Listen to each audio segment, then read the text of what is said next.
Every time before leaving home, I would habitually pack a lunch for the rich young master, because I've been doing that for 7 years. But that morning, he suddenly noticed his hands were empty. After asking the housekeeper, he found out I had taken the bus to school by myself. He didn't think much of it, assuming I just left early for something important. But he had no idea I'd already decided to disappear from his life completely. The night before, I accidentally overheard him talking to a friend on the phone. The friend teased him, asking what he'd do about the girl who'd been his secret girlfriend for 2 years. He answered coldly, said I was nothing more than a pastime when he was bored. At that moment, I couldn't stop crying. 7 years of care and devotion meant nothing to him at all. So I made up my mind to stop clinging to him. I contacted a research professor overseas and decided that after graduation, I'd leave the country to join their project. Meanwhile, he was celebrating. Because his first love was coming back, he had no clue that I was preparing to cut all ties with him. I threw away everything connected to him, even the love letter I never sent. But when I saw that pile of memories, I softened and put them back into my backpack. As my farewell to my youth, I planned to leave quietly,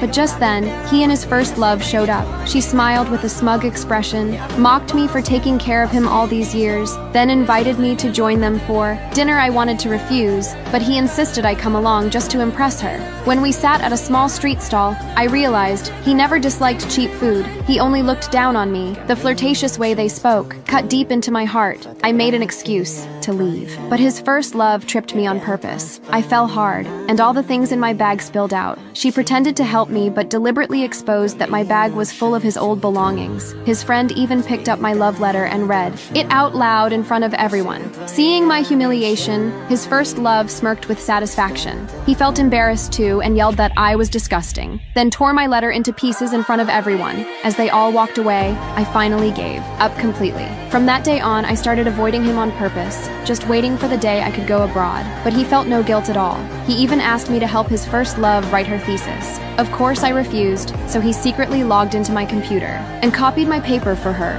When I attended my defense, I was accused of plagiarism on the spot. I immediately questioned his first love, asked her to explain the origin and year of the core data she couldn't answer, and the audience began to doubt her just as the truth was about to come out. He stepped forward and used his family's influence to pressure the professors to give my paper to her instead. No one dared offend the son of the richest man, so they did as he demanded, and I was officially labeled a plagiarist, forced to delay graduation. When I got home exhausted, I received a call from the overseas professor. He said he trusted me and knew I would never plagiarize. He promised to testify for me and helped me get my diploma smoothly. He also booked my flight for 2 days later, but right then, the young master suddenly broke in.